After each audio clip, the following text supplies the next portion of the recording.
when I remote start my truck from the house, I can't actually hear it crank up anymore. Before, my LML, you knew my truck started because I can hear it from the other side of the house. Luckily, the remote start works really well, but I can't hear it from the house. I literally just had a guy merge into my truck while we were on the interstate, and I had to lay on my horn for him to like swerve away from me, and I was going off the road trying to dodge him. With a 5-inch lift and 37s, I feel like I'm pretty big, probably one of the bigger trucks on the road. I just don't know how much bigger I need to go for people to see me. That's incredible.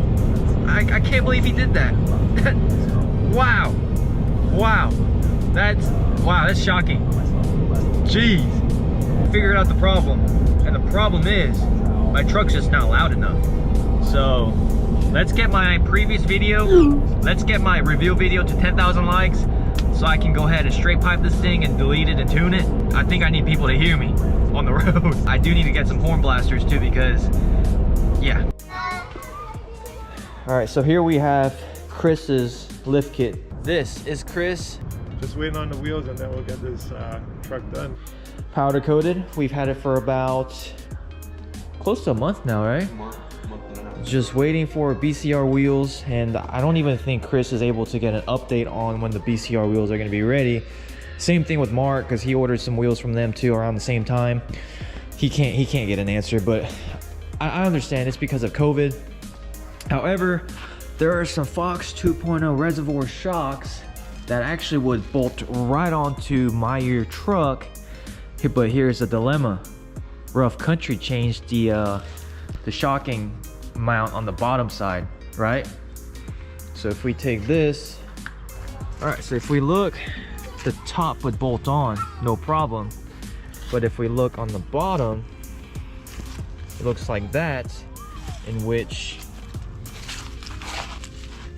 they put a bracket right there for the torsion bar relocation bracket. So because it's a non-torsion drop system, those Fox shocks will not work. And I was actually really happy about swapping out the shocks and going with the Cognito arms and the Fox 2.0 reservoir shocks, but maybe we'll figure out a way. But I mean, this truck's gonna be on the 12-inch McGaughy's lift pretty soon, done by Elite Innovations. Hopefully take it to SEMA. That's the goal right now. Wait, so what you're telling me is there's a chance?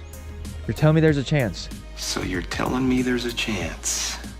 It'll still slide in right there, but it'll just be hollow in the middle. So in terms of like structural integrity, that might be the weak point, but we could put a sleeve in there. I don't know. What do you guys think? Should we try it? No. Should we try it for a video? Man, I really wanted to get rid of these shocks, but I guess I'm just gonna have to wait until the backs will fit. So I'll have the Rough Country shocks up front and have Fox 2.0s in the back. Hey, sure, we can do that. But I guess I'll just have to wait until we do a 12-inch lift kit on this truck. Scooter all done? Charged up? Oh, nice. It's a Cobalt. Did you get that from Lowe's? You got it from Lowe's? How much was that? 170. I'm only asking because I might go get some. They're pretty fun. You know how nice that would be for shows? Yeah. And it's a Cobalt battery. I got a couple of those at the house. Whose wheel spacers are these? Somebody's been putting on today. Shifted Industries. These are Shifted Industries? Yep. Oh, heck yeah. What happens when you buy non-shifted Industries?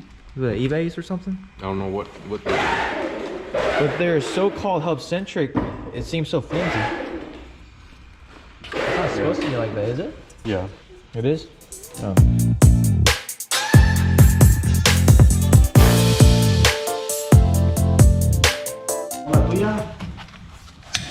What's the torque spec? 120. This guy's legit. He'll spec out your lug nuts for you.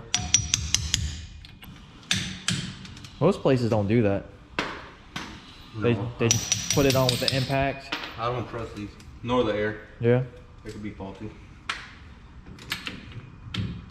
And when you're doing the spacers, I mean, you really got to make sure it's on there too. So I mean, doing it that way, I mean, that's really, in my opinion, the proper way to do it.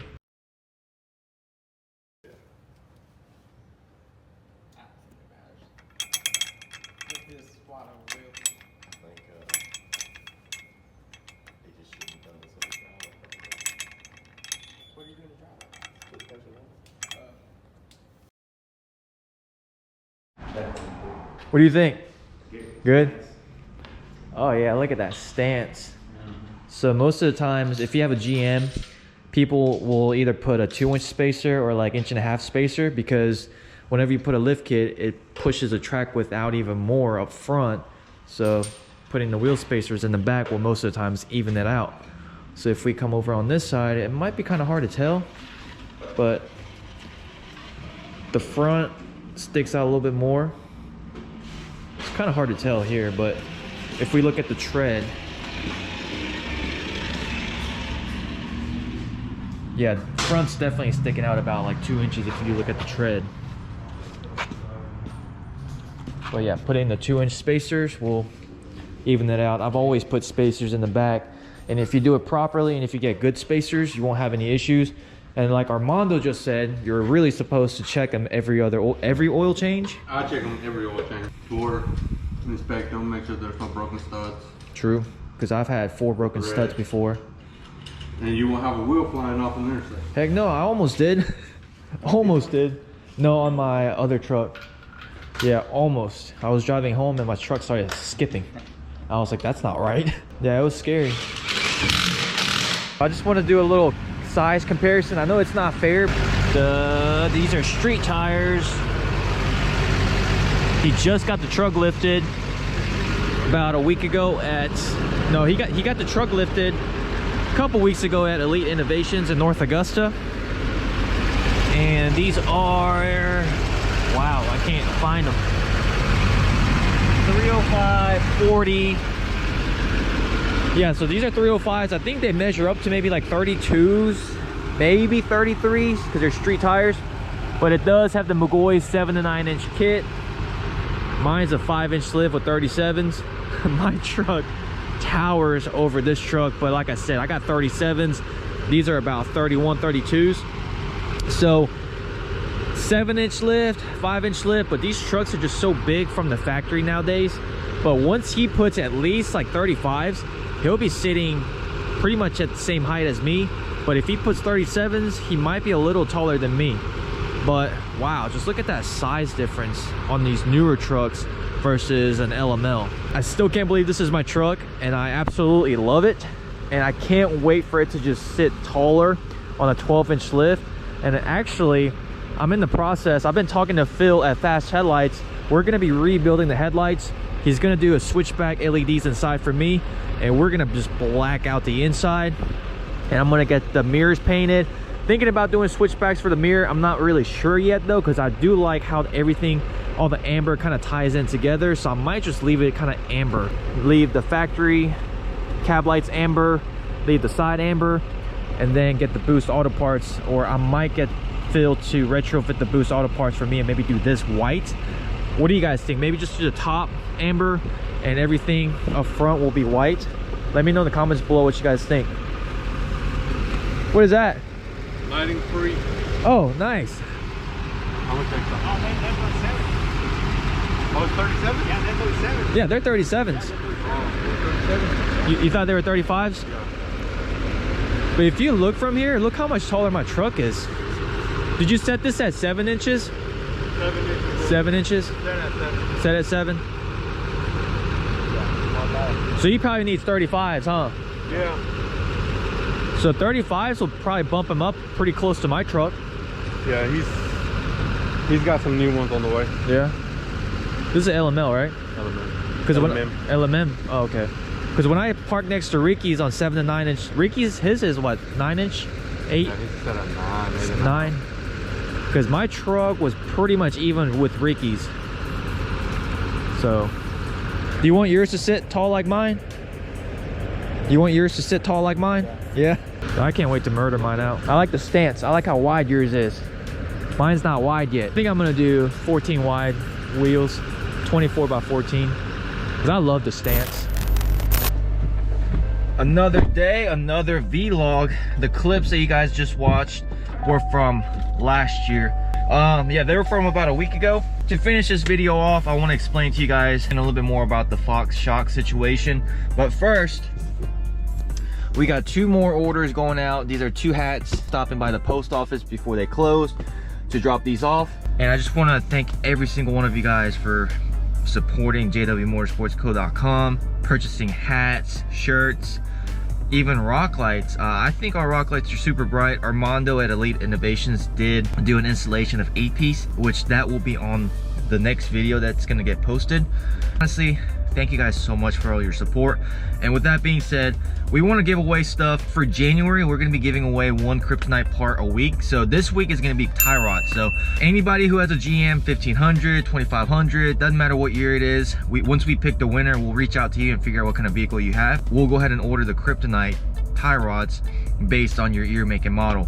And the reason why we picked tie rods is because it's just one of those things that a lot of people want to upgrade, but kryptonite tie rods are about 400 bucks. So not everybody wants to spend $400 to just upgrade tie rods, but if you can spend $10 and possibly win a set of tie rods, why not? Like you can go ahead and order a Duramax key tag, one of these that supports the blue lines, and you could possibly win $400 tie rods. Thank you guys so much for everything. We're gonna go to the post office, drop these off, and then we'll come back and talk about the Fox shocks. What the hell? You have the smallest car, lady. Why couldn't you just park inside the lines? It was like crooked, taking up 4 spots over there. What the heck? I got off the phone with Rough Country, and the reason why I called them is I just wanted to see, because they supplied that lift kit. Surely I'm probably not the only person that's ever wanted to run Fox or Bilstein shocks on their Duramax after getting the Rough Country lift.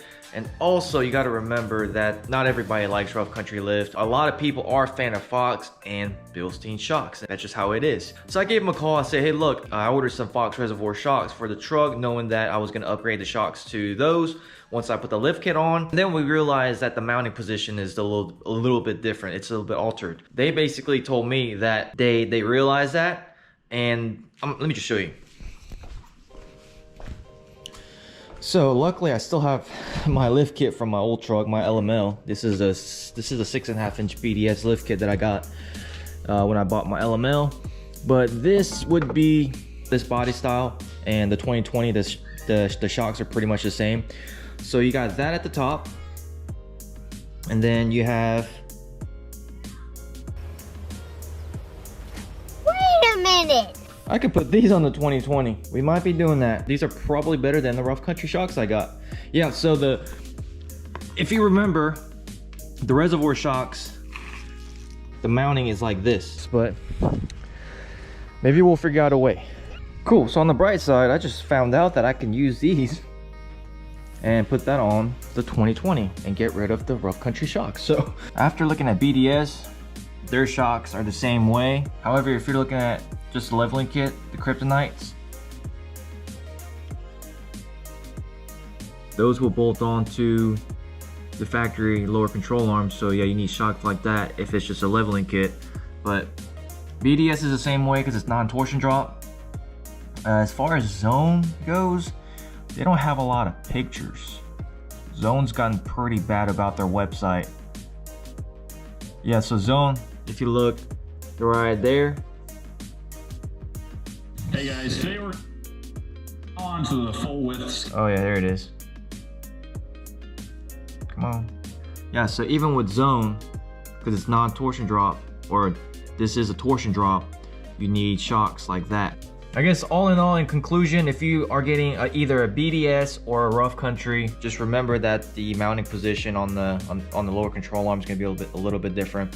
This might be common sense for a lot of you guys. It might not be. I just always like to cover everything just because not everyone watching my videos have been in the truck game for a long time. I just found out that those shocks that we had at Armando's shop wouldn't fit my truck because of the non-torsion drop system. So you learn something new every day, and I just wanted to share what I learned with every single one of you guys. So yeah, keep that in mind. Probably run my old Fox 2.0 shocks on the 2020, so we're gonna probably do that in the next couple of weeks. If you guys refer to my last video, 2021 Duramax, that is my dad's new truck.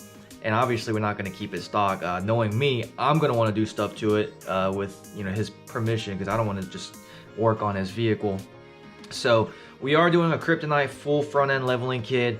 We are doing 35s because he doesn't want to do 37s. He thinks 37s are a little bit too big. And the wheels, this is going to be really new. I haven't seen anybody do it. I think you guys are really going to enjoy it. So stay tuned. Make sure to hit that subscribe button. We got tons of 2020 and 2021 Duramax content on this channel. Matt actually brought this up. He said I probably have the most amount of 2020 and 2021 Duramaxes on than any other YouTube channel. So I got mine, I got Matt's, I got Mark's. Now we have my dad's. So we got 4 2020s. That's insane. So thank you guys so much for everything. Make sure to go check out jwmotorsportsco.com. And if you enjoyed this video, give this video a thumbs up. And don't forget to hit that subscribe button. But I'll see you guys next time. Peace.